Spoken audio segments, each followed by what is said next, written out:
All right, good afternoon,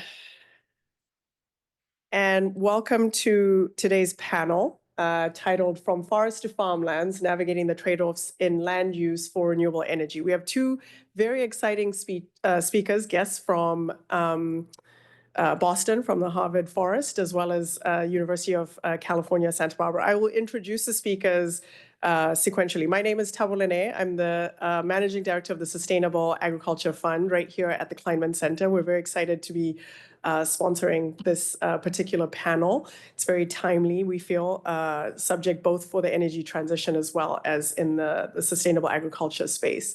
So the way today's panel, the discussion will run is that we'll have each of our speakers come up and present for about 10 to 15 minutes about their work before we have a moderated discussion by our esteemed very own Dean Andy Hoffman from the Penn Vet School, after which we'll open up to Q&A from the audience. And so without further ado, I will introduce our first speaker, Grace Wu, Assistant Professor in the Environmental Studies program at UC Santa Barbara. Before joining USCSB, Grace was a Smith Conservation Fellow at the Nature Conservancy and the National Center for Ecological Analysis and Synthesis. She was also a UC President's Postdoctoral Fellow at the John Muir Institute of the Environment at UC Davis. She was trained in systems thinking and interdisciplinary approaches in the Energy and Resources Group at UC Berkeley. We're very excited to have Grace here with us today. Grace, I welcome you up to the podium.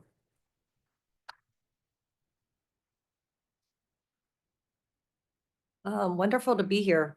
So I'm going to introduce myself, the work that I do, and then do kind of a deep 10-minute dive into the study, which is the topic of today's conversation. Mostly by way of background, so that you guys can have some numbers to work with, and then also just a sense of the scale of the transition that we're about to embark on. So I run the Spatial Climate Solutions Lab at UC Santa Barbara. I have three focal areas of research. The first is spatial planning of low carbon transitions.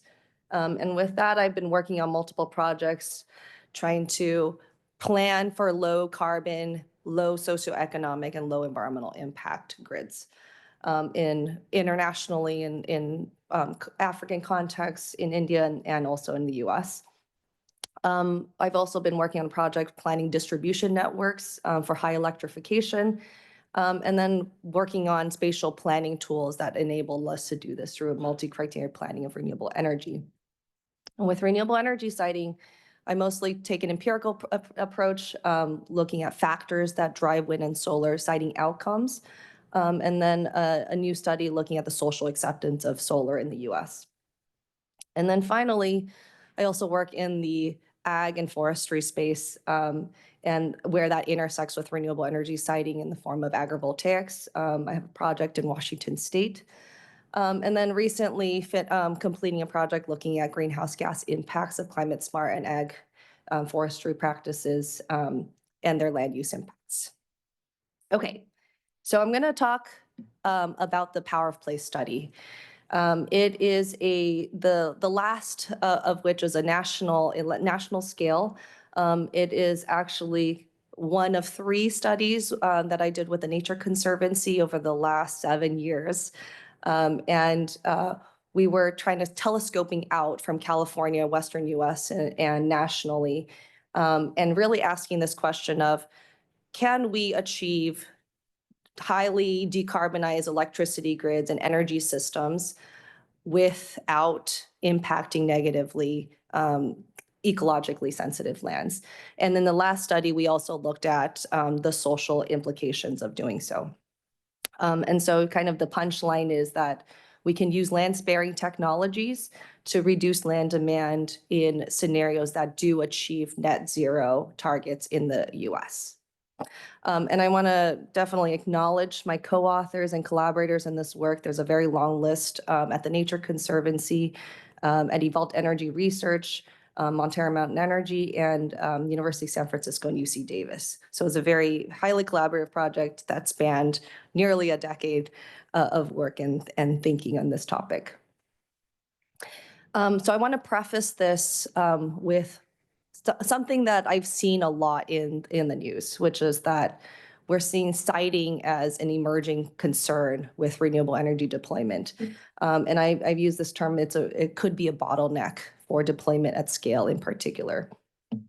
So this is a excerpt from an article that was came out a couple of years ago during kind of the heyday of the IRA implementation, incentivizing a lot of clean energy manufacturing in the US, especially in southern states. This is an aerial image of Georgia, a PV panel manufacturing facility in Georgia.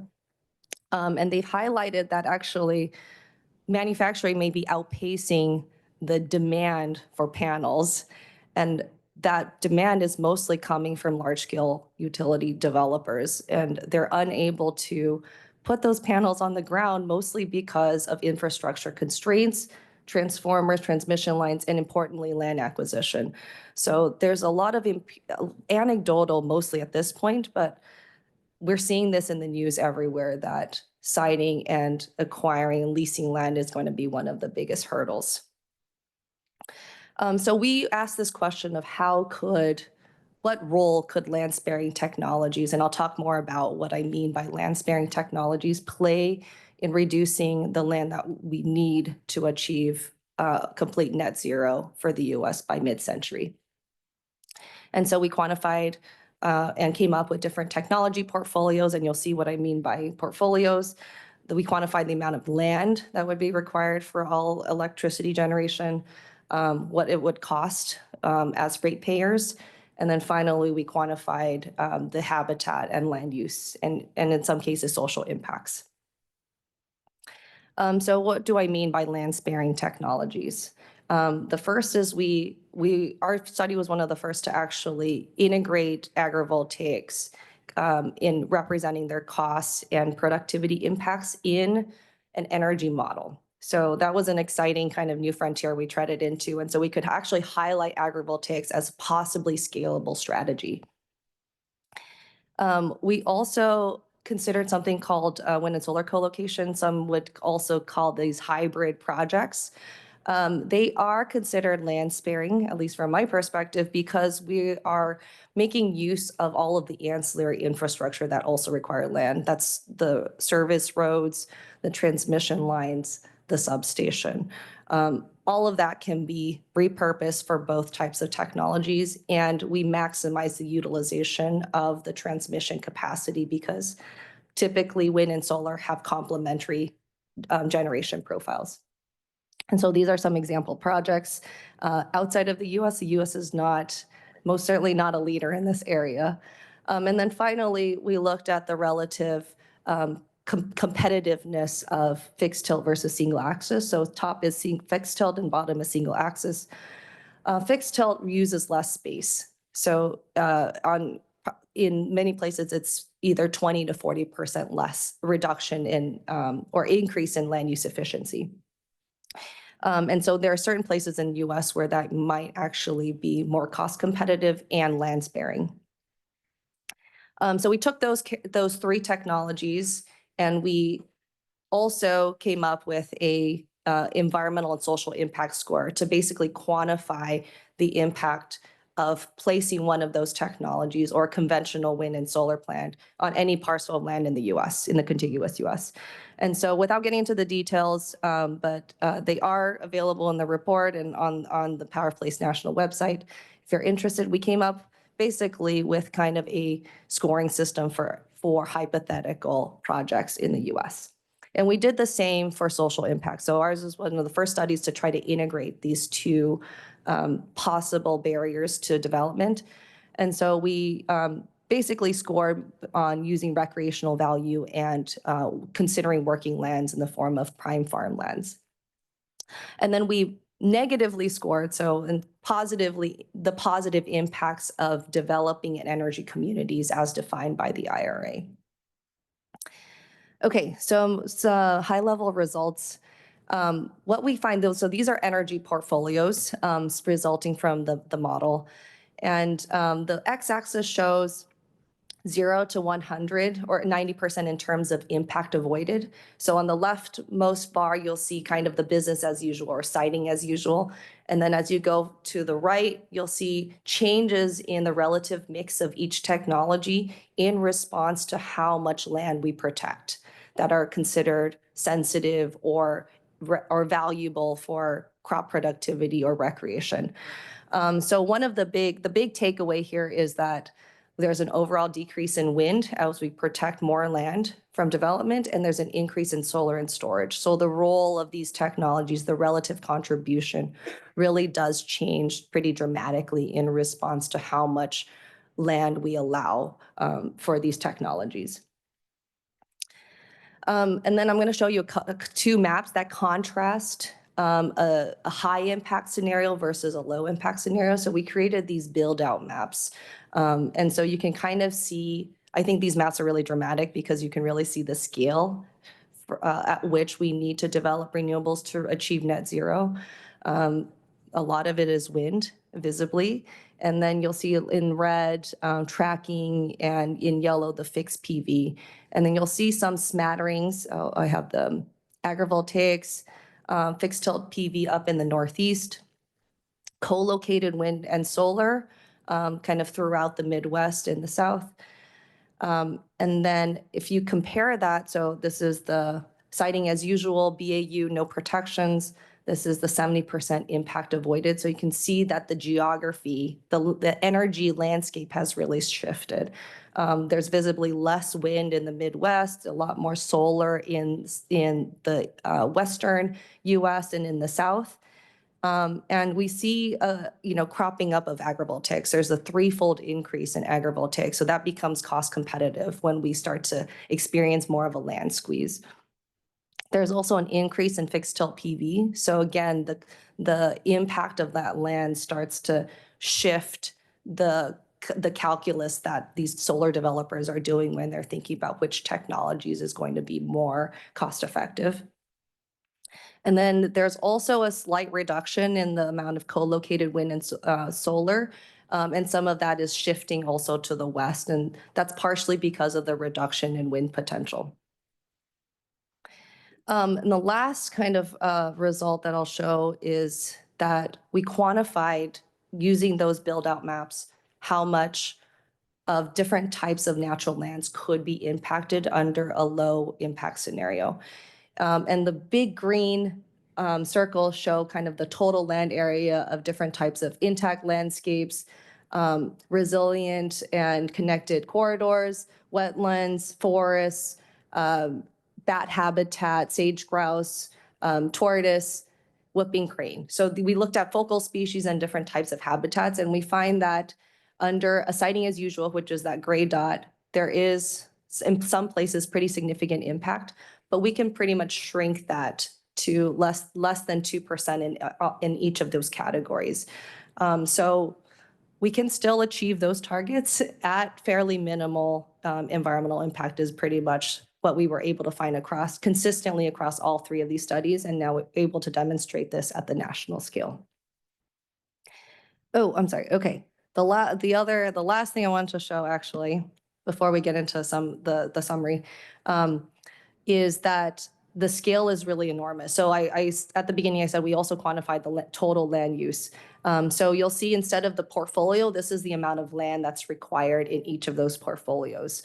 And to put that into scale so you don't have to decipher the y-axis, in that 70% reduction scenario, we're looking at basically 500,000 square kilometers of land in total, and that is equivalent to basically putting up the size of California in wind farms, the size of Indiana in solar, and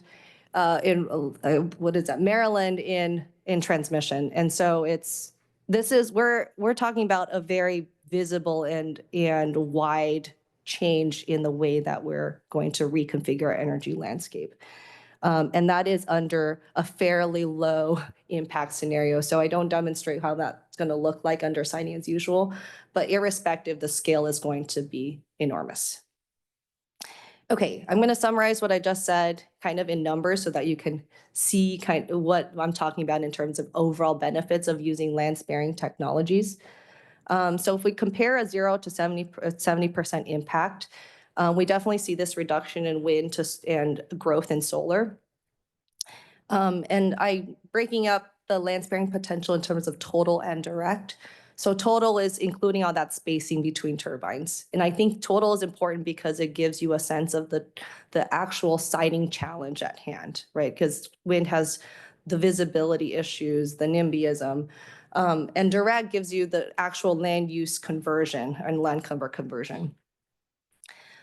We do see this trend in tracking to fixed in places where they are cost competitive, and especially in the Northeast. And we do find that that's the potential. We can reduce about 1,500 or 1,000 square kilometers of land. Tracking solar to agrivoltaics takes off another 1,000 to 700. And then I don't talk about the biomass component, but if we add biomass to that, these numbers will change. But just wind and solar alone will pretty much get you 200,000 square kilometers reduction in land total siting, and then almost 5,000 or 4,200 square kilometers in direct land use conversion, which is pretty sizable. Okay, to summarize, we find that social and environmental constraints really increase the economic competitiveness and need for agrivoltaic systems by 3 times. Which I think is one of the most exciting findings from the study and actually spurred a lot more interest in agrivoltaics nationally. We can also see an increase in the economic competitiveness of fixed tilt systems, which the industry has been indicating is on the decline, but we see that there's still potential for this in certain parts of the US, not like in the Western US, but in the Northeast. But it does reduce co-location opportunities, and it's most likely due to a reduction in overall onshore wind capacity. But it indicates to us in even the siting as usual scenario that there is enormous untapped potential for co-locating these 2 technologies. And we find that there can be a reduction in total project area by 33% and direct land conversion by 8% under a lower impact scenario. And that the upshot of this is that the increase in system costs is, I would say, only 6%. Some would consider this high, but one quick note is that we don't include any of these other mitigation costs associated with high impact siting and mitigation costs on the order of 10 to 15%. So if we fold that in, we might actually find that this could reduce overall system costs. And with that, I'm happy to turn the podium back over to Thabo and bring Jonathan up on stage. Thank you, Grace. Thank you very much. Thank you, Grace, for that insightful presentation. I'll invite our next speaker, Jonathan Thompson, a forest landscape ecologist whose research focuses on long-term and broad-scale changes in forest ecosystems, with an emphasis on quantifying how land use, including harvest, conversion, and land protection, affects forest ecosystem processes and services. He's a principal investigator for the Harvard Forest Long-Term Ecological Research Project, mouthful there, LTER program, sponsored by the National Science Foundation and involving more than 100 scientists and students investigating the dynamics of the New England landscape.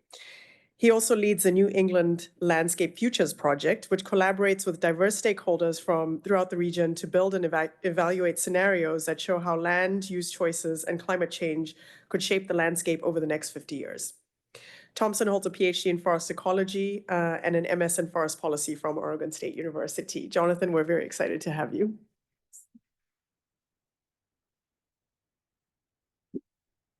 Thank you so much for coming. Thank you, Thabo and Linda and Grace, and for joining me here today.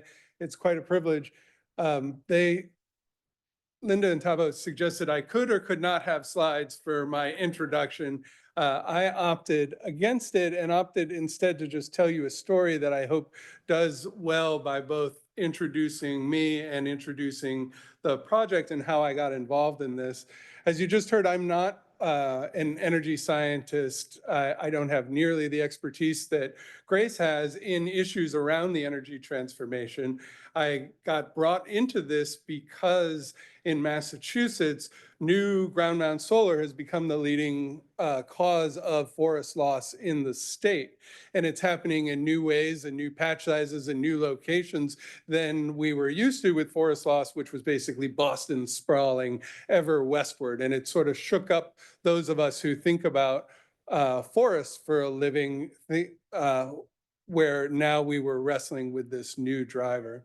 And so the story that I want to tell you goes back to 2019, where I was asked by Governor Baker to run the land sector analysis for the state of Massachusetts. This was one of 5 sectors doing parallel analyses to try to help the state meet. At that time, it was not net zero. It was a 80% reduction in greenhouse gases from 1990 levels by 2050.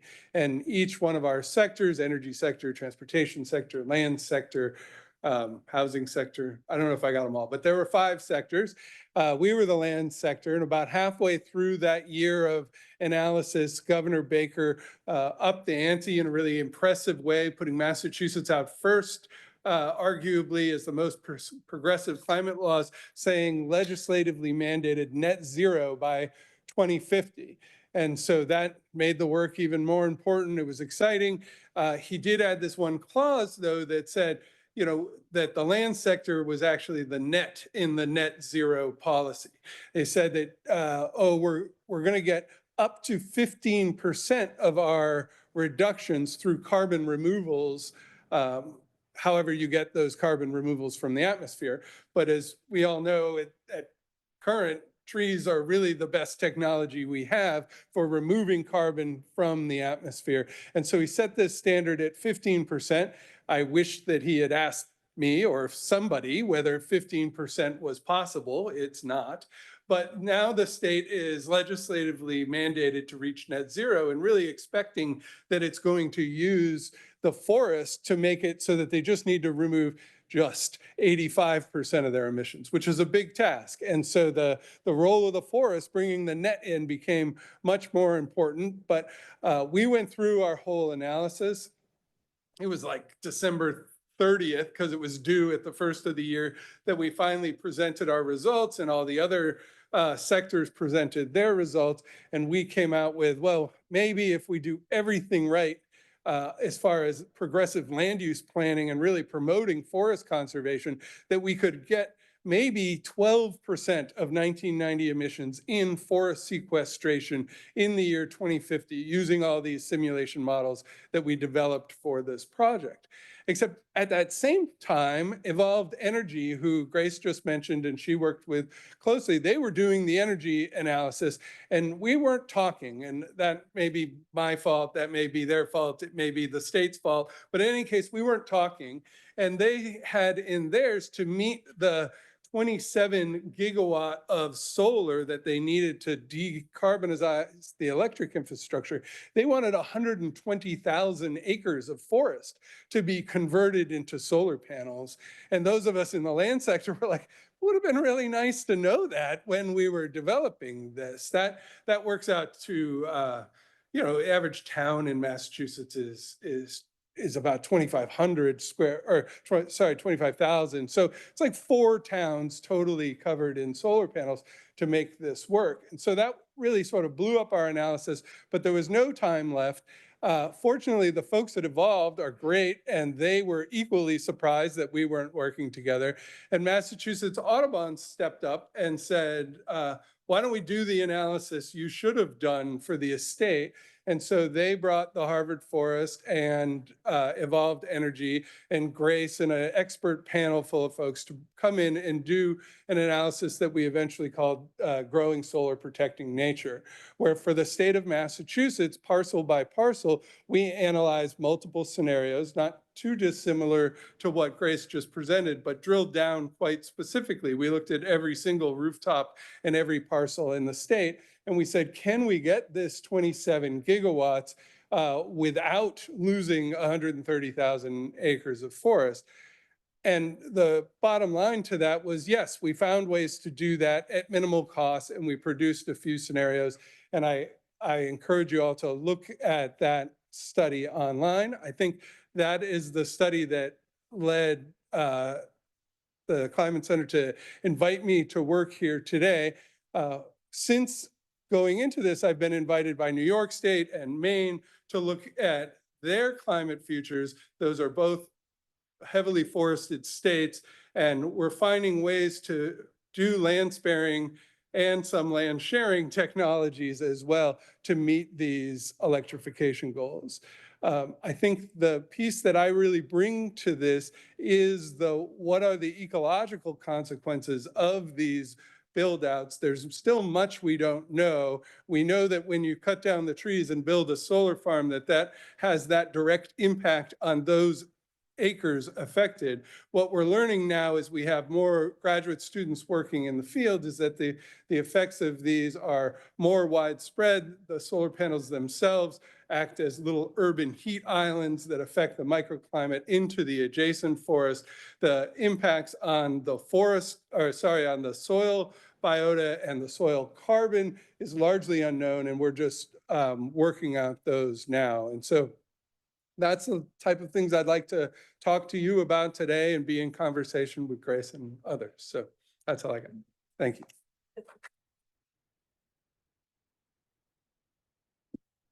Thank you, Jonathan. So now we'll turn over to the conversation part, as you mentioned. And so I'll invite our moderator, Dean Andy Hoffman, to the stage, as well as our two speakers, Grace and Jonathan. First, I'll go in the middle so I can. Wait. Have to put on your hats. Hello, everybody. I hope you can hear me okay. I'm going to try to do as little talking as possible, but Taba did a great job of teeing up some questions. Thank you so much, Grace and Jonathan, for joining us and traveling here. I mean, it's evident that you've worked in very similar spheres and even worked together and brought a lot of fantastic scientific and other evidence to bring to bear. I don't need to remind you that there's growing energy needs nationally. And one of them we're well aware of is the growing data centers. So this poses a challenge. We need more energy. We want that energy to be in the source of renewable sources. At the same time, Grace and Jonathan have brought up some really interesting challenges that are in the realm of science, economics, policy, social, socio-ecological. And to build renewables, we, of course, have to build grids and update them and transmission infrastructure, which is incredibly costly. And then we need to consider conservation, specifically forests and other ecological habitats and land use for purposes. Grace has brought up lots of issues with loopholes, and I think both of you in your work, loopholes in land use that I want to get to, and of course, agriculture. So I just want to start out for our students and those that are sort of in the developing career question before we get into the technical aspects about how each of you got inspired to pursue the career that you're doing. I'll start with Grace. You know, what inspired you to enter your discipline that you're in now? I understand you've sort of had multiple careers. So, you know, if you're sitting out there as a student and you're thinking about what you're doing, it may not be at all what you do later. And yeah, I'd like to hear your story. Yeah, I'm going to try to make it as brief as possible because I have a very convoluted path. So I was trained as an ecologist, like Jonathan. Actually did an REU at the Harvard Forest 20 years ago now, and studied entomology. And so I did that for many years. I have a master's degree in evolutionary genetics and butterflies. And I went on to work at the USGS in Lake Michigan to study an endangered butterfly. And this butterfly, Carner blue butterfly, was under threat of climate change and habitat loss. And we were trying to figure out what the relative contribution of climate change was. And within a year of being there, my study species went locally extinct or locally extirpated. And so I kind of had a reckoning in that year and the year after that about whether I should be continuing to work in conservation biology, or I needed to shift gears and think more strategically about solutions in that space. And so I kind of made the decision to like do a deep dive in the other direction and explore more creative avenues to have an impact. And so when I went back to grad school, I wanted to work on the combination of land use change and climate. And I found at that point in the early 2010s, nobody was working on renewable energy and land use impacts. I was basically one of the handful of people who were thinking about this topic. And over the last decade, it's just emerged as, you know, something that everyone is now considering, because we could, one out of 10 people in the Western US, from what our analysis has showed, we could be a host to a new energy project in the next 30 years. So it's definitely an emerging topic. And yeah, I think I'm still trying to straddle the ecology and energy world, but it's a really fun space to be in.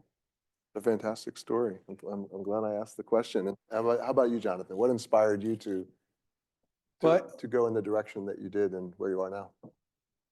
So as I mentioned, I'm only recently moved into the energy space. My heart and head is fully in the forest, and it has been since I was a kid. I like to hunt and fish, and I barely graduated from high school because I like it so much.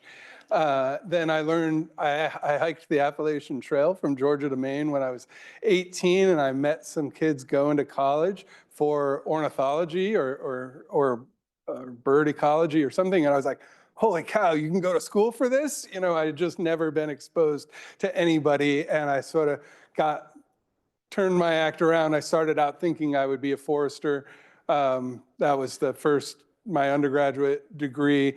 But a bit like Grace, I think the questions I had got bigger and bigger than one you could answer with a DBH tape around one tree. You needed to be able to look over larger spatial scales and larger temporal scales. And so I learned the tools of remote sensing and simulation and modeling and computer code and all the things that to me felt antithetical to hunting and fishing in the beginning and just wanting to be in the woods. But I learned that those skills were the skills you needed to protect those things that I was so vested in. And I ended up doing my graduate work in Oregon at the tail end of the spotted owl wars, which some of you are old enough to know, but most of you aren't. But I started looking at in Oregon, they don't pay taxes in the rural community. The timber receipts pay for the schools and the police. And so there were these wars between children and owls, and that's how it was pitted. And it's not too dissimilar to what I'm seeing now with where we're making these false choices about energy or forest. And I just don't think you need to pick kids or owls, and I don't think you need to pick clean energy or forest. These are the dichotomies that are created by people who want to divide us and who don't want either. And so I'm really interested in trying to find solutions that aren't on either end of the spectrum, but can look to the middle. And so I have this toolbox that lets me do that. But I feel like my passions have been consistent, though it wouldn't look that way from the outside. Yeah, I mean, your career pathway is fascinating. First of all, you can mess up and still end up at a place called Harvard, something or other. But I do going to start with you because that was a perfect segue into a planned question, which was in the area of land conflict. So we're going to start with that theme. And so I'm interested from both of you, what are the major land conflicts that are arising from your experience in studying and planning land use? And what are examples? And of course, I also want to get at ground mount. There's some increased concern about ground mount in certain areas. And also, Grace, you've done work on societal and social acceptance. So starting with you, Jonathan, what type of conflicts do you see? What are emerging conflicts around land use that we need to all be aware of and be realistic about? And we'll get into solutions later, but I'm interested in what those are. We are interested. it's interesting. I don't know if anybody's from Massachusetts or looked at a map of Massachusetts, but right in the middle of Massachusetts is a big water body called the Quabbin Reservoir. And the Quabbin Reservoir has been pissing people off since 1920. When they flooded dammed the Swift River and flooded that, because nobody around the Quabbin drinks the Quabbin, but Boston drinks the Quabbin. And it has set up this sort of divide about land use. Don't worry, I'll get back to energy and get current in a second. But it is a point of much tension that the needs of the urban community being met on the backs of the rural community. And the Quabbin has sort of been a showcase for this, really nationally, but very much in Massachusetts, because you're not allowed to cross-country ski on the Quabbin. You can't bring a canoe into the Quabbin. And here it is, this big area that is entirely benefiting the east. They flooded 3 towns. They dug up the graveyards and moved them out of there and put them in. And so solar is seen very much like a continuation of this trend of doing things on the back of the rural communities to feed Boston, because that's where all the energy is used in Massachusetts. But now that there has been about 14,000 acres of new ground mount solar in the past 10 years, it's all happened in the West, and the perception anyway is that all of that energy is going east. As I drive to work from Amherst to Petersham, it's about a 25-minute ride. I don't think I'm exaggerating to say that I see 100 yard signs that say solar and forests, we need both, or stop cutting trees for energy conglomerates. Like, it is in the ether. The communities care, they care deeply. And as I alluded to in the last question, it's divided a community that was otherwise united. This is sort of the climate-centered environmentalist versus the land-centered environmentalist, and they're sort of biting at each other right now and fighting. And meanwhile, like, I feel like the large energy conglomerates and others who are really kind of having their way with both communities. So that's been the conflict that's most on my mind. I moderate meetings like this, but it's angry community members. 351 towns in Massachusetts, and each town makes their own zoning policies regarding energy. And these are made by usually like retirees in the basement of the town hall on Wednesday nights. You know, they're not qualified for this. And major energy companies are showing up offering big money to landowners who were paying really high property taxes and now have a way to pay those taxes if they only lease out at the $25,000 a year to solar companies. I don't begrudge the landowners, but what's happened is state is 65% forested, 65% of the new solar is gone on forest. It's as if we're throwing darts at the map to decide where to put them. So well-meaning, but also producing even more polarization. Yes, even and no within planning, yeah. And not enough evidence-based planning. So Grace, evidence of conflicts, that type of conflicts that you see that are also emerging conflicts? Yeah, I'm happy. So I'm going to provide the West Coast perspective because I've lived there most of my life. And I started out most of my work in California, where we started to see the green versus green, like the environmental civil war. This has given so many terms. Really started out with in the desert, which most people see as barren land, but environmentalists see as having this is the last frontier of intact landscape. And so that's where it really started, and it continues to be in that space. But I will say, so kind of the desert tortoise was like the poster child for this about a decade ago. It's really shifted. Now it's moved from the Mojave, Nevada area really more into the Central Valley, and we're starting to see also kind of the social civil war that's going on. And it's really farmers who don't see getting community benefits from having solar farms in their neighbors' lots, and that type of community opposition that's also spurring, and it's coming from both sides. So I think like solar is getting a double squeeze. It's being squeezed out of greenfield development, but it's also being squeezed out of rural brownfield development projects. So it's coming from both sides, and we're seeing that evolve. In California, the largest county in the US, San Bernardino County, banned solar. in Oregon, all prime farmland is off the table for solar. And so these are two very different communities, rural, agricultural, and another that's like, I want my desert landscape pristine, kept to myself. And so the conflicts are kind of across the spectrum now, kind of regardless of where you are in the US. Not in my backyard is in that last category about the desert landscape. That's the one we hear about the most in areas that are adjacent to suburban and peri-urban areas. But that's a consideration as well. That's interesting. And I guess I want to step back a little bit in the next area about start to get at how we're going to balance these demands for the renewable sector with conservation and agriculture. And we'll start with Jonathan on this one as well, which is, remind the audience about what are the ecological consequences of building out renewables, particularly solar and wind.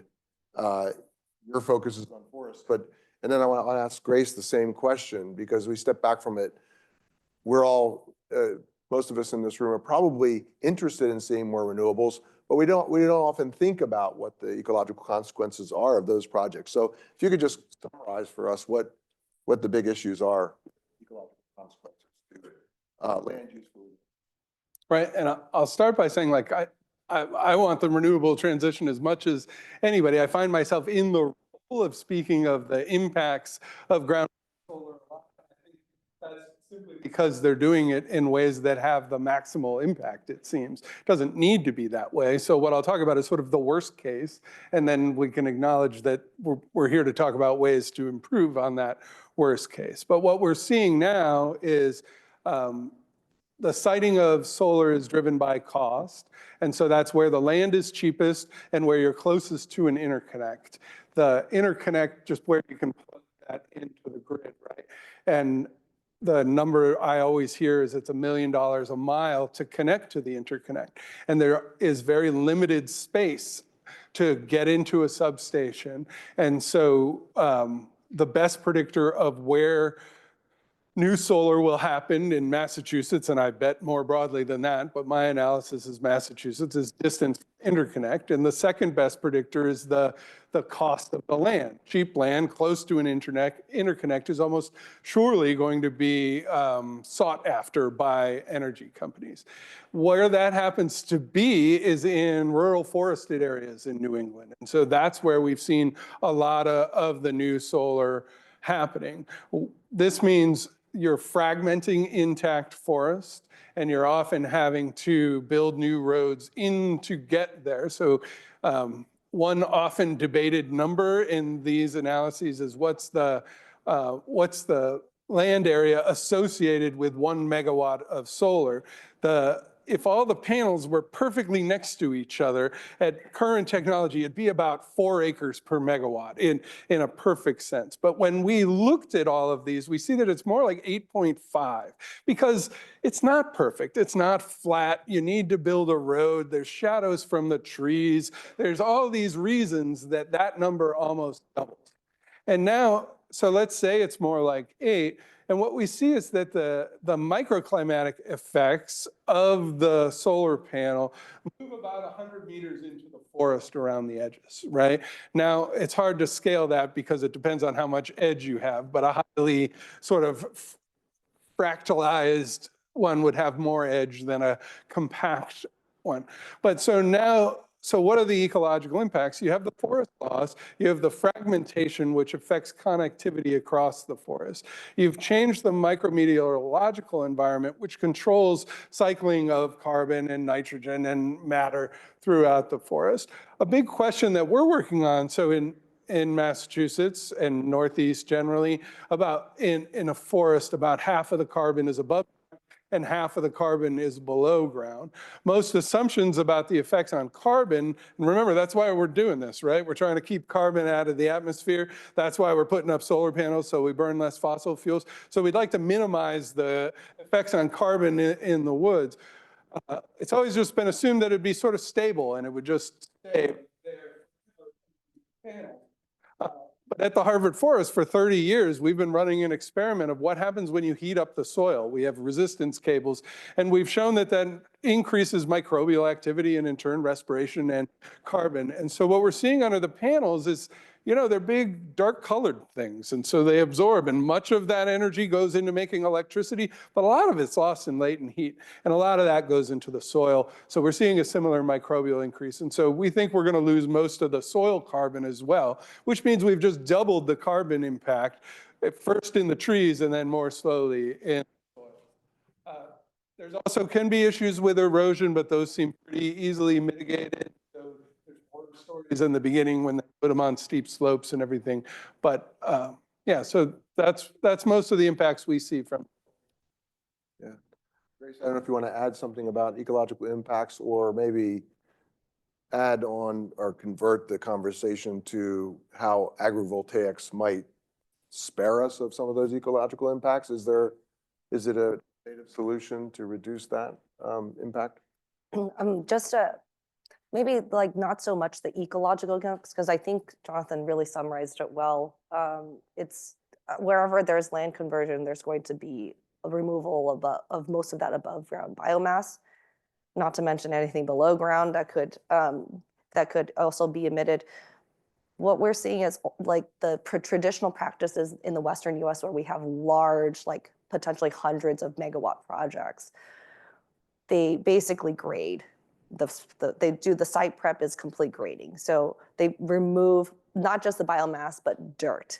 And that the compaction that comes with bringing the machinery also changes the hydrology of that landscape. And the scale of these projects could change the hydrology in general. We're already having a groundwater issue in California. That could also change groundwater seepage if really built out at scale. In terms of your follow-up question about agrivoltaics, I personally, this is really personal opinion. I think there's huge potential for agrivoltaics. There are also lots of challenges because this is such a new technology. And in terms of being able to use the same parcel of land for both crop productivity or livestock and like solar energy development, I think really I think changes the perception of solar in rural communities, going from being in opposition and competition to being in synergy and complementary. And that comes from both the technology itself, depending on the crop or livestock and where it's placed, could actually enhance yields for certain varieties of crops. The study that I'm doing in Washington is focused on orchards, like actually apple and pear orchards. Did not know this before going into this project, but apples experience something called a pack out instead of yield. So pack out is essentially the percentage of what you harvest that can actually be sent to market. And that pack out is directly proportional to the amount of shade during the hottest parts of the summer. And so farmers actually invest in shade cloth and the actual physical infrastructure to mount the shade cloths. And so instead of doing shade cloths, which are actually quite expensive, like some farmers are experimenting with solar panels instead. And so we're trying to think of this at doing it at scale. We're experimenting also doing a model for grapes, different grape varieties and blueberries. These are all potential crops that could be sun stressed or heat stressed that could do really well under these panels. So we're trying to identify the most synergistic combinations of panel types and crop varieties. And there's also a potential interest in thinking about how solar panels provide lower like air temperature under the panels for livestock. And in addition to that, how it impacts the pasture and the forage quality under the panels. So there could be several of these types of like range voltaics, crop-based agrivoltaics, and potential ecovoltaics when you bring in the pollinator habitat that I think really enhances the appeal of solar in our rural landscape. So yeah, I think it could be a real solution. Thank you. I'm going to ask one more question and then open it up so there's lots of time for question and answers from the audience. One of the things I think to follow this discussion, it's maybe take it a little bit out of the ecological area and the area of balancing, but it's about the siting. You know, you talked about land sparing methods, or I should say land sparing technologies that are low impact, and produce some fantastic data about how the planning of those sites will theoretically shift us from towards more sort of fixed photovoltaics. But we haven't talked a lot about the alternative to voltaics on what would be otherwise, you know, ground mount systems in farmland or other types.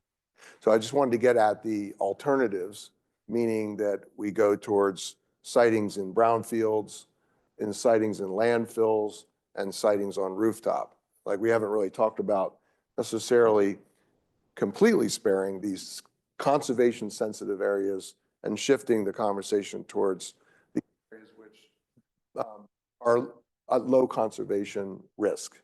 So what is the potential in terms of scale and in terms of technology and in terms of resolving some of these land sparing issues by taking advantage of landfills, brownfields, rooftops, and parking lots, for example?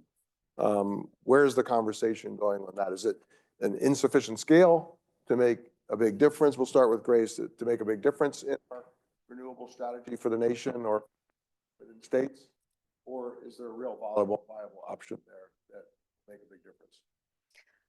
I think the answer to that is all hands on deck. So we need every possible form of technology. I think the solar industry wants us to really focus on utility scale because it's a cookie cutter method. They know how to do it. It's cheap. But I think we need to make use of everything at our disposal, because as you saw, the scale of the transition is just enormous. In terms of your question, in terms of is it not able to meet like the sheer potential? The answer is yes. If we built out every rooftop, every solar canopy, every urban infill, every brownfield, it's still not enough. We need, as you saw, the size of Indiana, and that does not necessarily account for all the additional spacing requirements from shading and for forests. So I do think there's a role for every form, all of these technologies, and I think we should be maximizing those that are the least impact as most as possible. I think Jonathan will be able to speak more to this, especially in Massachusetts context. These alternative land-sparing technologies for solar are just more expensive. If you look at the levelized cost of electricity reported out empirically from these projects in just the last year, they're still almost on average twice as much as a utility scale ground mount. And that's because of the cookie cutter nature of ground mount utility scale solar and the economies of scale. So it really comes down to cost. So unless we somehow provide additional incentives, either through some kind of production tax credit or net energy metering for behind the meter projects, these projects are not going to scale in the same way. Yeah, I'll just speak to Massachusetts, where we were confronted with that big 130,000 number that I told you about, originally 130,000 acres, which would have been disproportionately in forest. And so our analysis was like, can we do it another way? And yeah, it costs more, just like Grace said. Like, I assume everybody loves the parking lots that have the solar under them, because in the summer my car is in the shade, and in the winter there's no snow on it. But it's double. It costs twice as much. And so I think for solutions like that, we should absolutely do them, but we should be looking to things like universities and hospitals and large nonprofits to sort of lead the way. They have access to different financing than private companies do that maybe can make that more tractable. The other thing is that there are economies of scale built into this cookie cutter method. Scale in Massachusetts is still very small for scale in Grace's world. The Western landscape just plays at an order of magnitude higher numbers. But what we did in our analysis is we went down to an acre. And so that included a lot of sort of big backyards, 2-acre backyards in wealthy Massachusetts communities. And we said these would make great sites for ground mount solar, to which everyone, gasped. And I was like, you'll cut down a 200-year-old forest, but you won't put one in your backyard. This is like literal NIMBYism, like without any metaphors involved. And the rooftop, we're fortunate to have net metering. I don't know if Pennsylvania has net metering, but that's a huge incentive if people can drive their own electricity and sell it back to the grid with it on their roof. But what we found was, for the cost, I know it in forest carbon, I don't know it in dollars, but for a small increase percentage-wise in cost, you can conserve 99% of the forest and still meet the 27 gigawatt goal. But it is an increase in cost. It ended up, I think a lot about forest carbon, right? And I think we're counting on this carbon. So while I'm going to back up a sec, while we know solar does a great job at preventing fossil fuel emissions, it doesn't sequester any carbon, right? And that's sort of the unique things that forests can do. So I sort of push back on the one-to-one carbon analysis because it's a different part of the carbon cycle. We need to get carbon out of the atmosphere. We need to stop putting it in too, but we also need to get it out. And so the difference between our scenarios would value carbon at something like $120 per ton, which is less than most economists put at the social cost of carbon, which is now about $200 a ton. And so if you're willing to make these abstractions and say, like, we moved our solar around to protect our forest and we value our forest at $120 a ton, then it's a savings to do these smaller ones. If you just take the most direct cost, then it's an extra cost. I hope that made sense. I'm sorry, it's a little awkward. Yeah. Today will be more. So we have just short of 15 minutes for some questions. And I believe the way it's going to work, you raise your hand, and we've got one in the aisle already. There's a mic that's being passed around. Thank you. Hello, thank you so much for the presentation. Identify yourself. My name is Philip. I'm a junior studying computer science. And sort of related to my major, I was wondering what's the role / if any of big data / AI in sort of its predictive power for these environmental impact scores and citing? I imagine it would be better than just like some local legislator just picking and choosing a spot. That's a great question. Grace, you want to start with that one? Yeah, I think, yes. And I think what you summarize is basically a lot of requests for proposals is looking for big data projects that are trying to bring to bear AI methods in decarbonization, especially in electricity. I will say that I think there's huge room for this because we're trying to, if you imagine like doing this type of study for multiple locations with really precise data, what you saw in the back, we don't see in kind of the background behind all of those maps are like 200 or 300 data sets worth of spatial information that we've compressed into that single map. And so trying to do this for multiple jurisdictions, like manually, is very not scalable.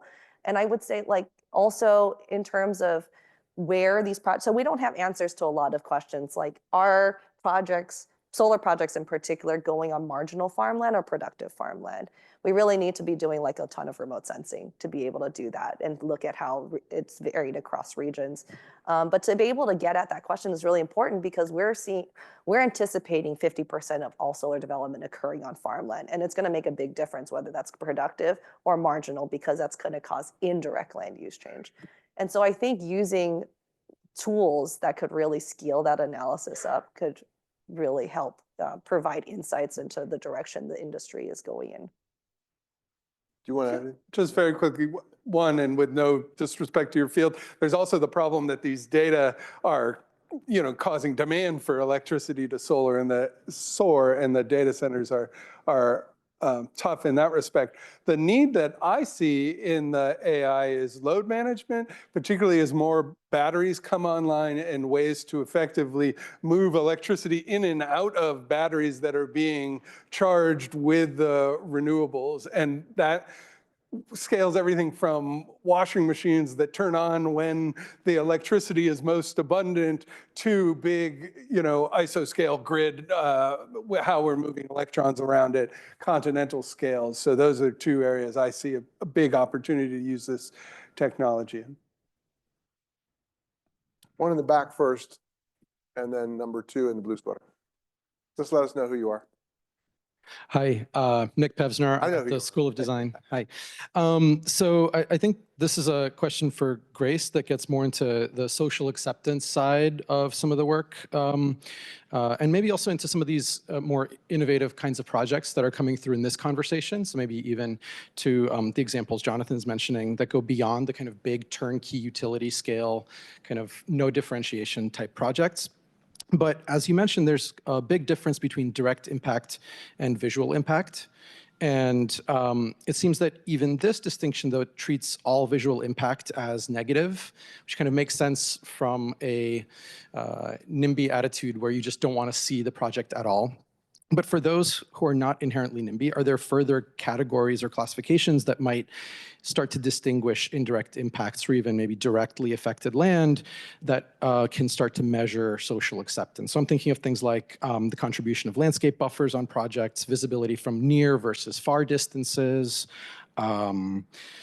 impact of topography and landform, uneven setbacks, specific alignments, or kind of low impact development that doesn't just bulldoze everything, or that includes wildlife-friendly innovations along the fence line, that might start to differentiate the degree of disruption and kind of add a little bit more nuance to energy policy or project design. Yeah, great question. Great question. Social acceptance measures really differ depending on whether wind or solar. In terms of visibility of wind, so the latest studies looking at how wind and solar impact housing prices and land value has really shown a fairly negative impact from wind development, but a neutral impact from solar. And that's mostly because of that visibility concern and flicker, which is the way that the light shines through from the blades of the turbine, and the sound effects. Those are not present for solar. So the ability for solar to more seamlessly integrate into a landscape and gain public acceptance is just a lot more probable.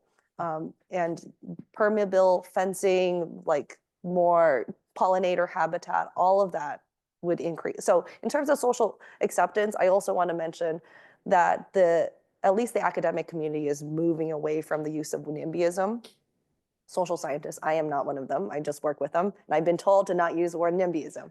And that is because we need to go beyond NIMBYism. It's not a simple, I just don't want development at all in my community, to what can this development project do for us? And so community benefit agreements and how to negotiate them. How do we bring the community into the decision-making process through town halls? How do we achieve distributional benefits as opposed to singular benefits to just the landowner? I think all of that is on the table. And procedural justice issues, like who is involved in the decision-making process. This is definitely the frontier of research in this area. Is how do we do bottom-up deciding decisions that is inclusive and gets beyond just pure NIMBYism? Because I think a lot of us do, 80% of Americans are supposedly environmentalists. We do want solar and wind, but how is it going to be developed and who is consulted is going to make or break these projects. Another classic disciplinary project that involves in principle and practice. That's Penn's new strategic framework. So I had to say that. So a gentleman in the blue sweater, do you still have a question? Someone want to grab a mic? Please identify yourself. Hi, so thank you so much for your presentation. I'm Pranav, I'm from India, and I'm a junior in the Viper program. So I just had a question from Jonathan. So you said that there's like 4 acres per megawatt of like, if you set up solar panels ideally, but it actually takes up like 8 acres, like when you actually set them out. So I have like 2 questions. One is that like, what's really causing the spread to like double the area? And secondly, so I think you said that it's $1 million per mile to interconnect, like to go from like the forest to the interconnect. So like, what's the problem with the desert? Like spreading it all across the desert, and like, is it the interconnect problem? And lastly, like you said that there is like micro climate changes that takes place under the solar panels. So like released through latent heat of like the latent heat of the solar panels releases carbon from the soil. So like, are there any solutions to that as well? So why not build across the desert? Okay, yeah. So I don't know much about deserts, so I'll just, because I'm a tree guy and there's no trees in the desert. For Joshua trees. I do, little trees. In New England and here the reason it becomes 8 and not 4 is the access roads, the setbacks from the trees, the fact that you need rows to be able to drive a truck between them, and all this just spaces them out. But the number 4 is sort of the pure potential if they were just packed together. And so that's just sort of a disconnect and between the potential and the realized growth. The desert, sorry, the handful of questions, I'm trying to hit them all. How to mitigate the soil carbon loss is interesting and is related to the first question, because if you had more space between the panels for light to reach the ground, you could have more grasses, and that could help mitigate the soil carbon loss, but the footprint of the overall solar installation would grow. And so there's just sort of a trade-off that you'd have to do the math on there. Moving electrons around, okay, and the $1 million a mile thing, I even asked Grace right before it. I was like, I hear this number. Is that based in reality? She's like, I think so. So I'm going with it. But I think most of that's permitting costs and just the difficulty of building transmission lines. That gets to the last question, is if we built it all in the desert, I mean, the numbers you hear is like, we had 1 square mile. I don't know if this is true. I actually heard it from Elon Musk, so I'm very wary.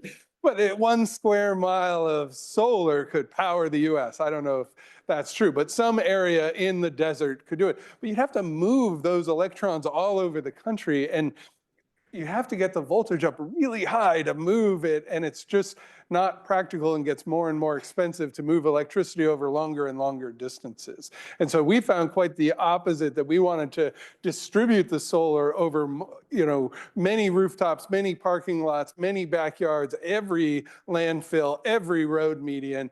And after we do that, let's talk about forests, but not before that. That's for, did that answer? I also want Grace to get the last word of this panel today. Did that answer your question there? Getting to the question? Grace, you have the last word for today. Oh, in response to that question, or? Or not, or anything. But yes, it was in response to the question, but maybe it's taken you in a different direction. Oh. But yeah, the question was sort of like, the siting. If there are alternatives where there can be no damage, why aren't we doing that? In other words, and I think Jonathan just sort of laid that out for us, but. I think I want to say there's one last thing I think I didn't get a chance to touch on, which is the relative value of a parcel of land for generating electricity. And we haven't touched on the intersection of solar in the Midwest where it's needed and how it intersects with corn ethanol. I know this is a little diverging a little far, but I feel like it's still at the heart of solar, because we often think we don't want solar to compete with prime farmland. But there's going to be, I hope, a transition to EVs, and there's going to be a reduced demand for ethanol. Thinking about putting solar on corn ethanol farmland, though it is prime, would be far better use of that land. The climate math pencils out to be 50 car EVs for every fossil fuel car running on ethanol per unit of land. And so I think in certain cases, it works out, and we have to kind of increase the scope of what we mean by energy systems beyond just electricity, to really think about that land competition. And it's not always bad to put solar on prime farmland, and depending on where it goes. That's a great point. Get over 90 million acres of corn and 40% of it's in ethanol. It's quite a lot of it. So that's a great place to finish and a thought-provoking punctuation to talk. Thank you to our speakers, Jonathan Thompson, Chris Wu. Thank you for coming here. We're very grateful for this conversation and for your attention and your question. I think the speakers will be around for a few minutes, so if you have some individual questions, you can ask them some individual questions. Okay, well, thank you. And incredible moderator, Andy. A round of applause for them.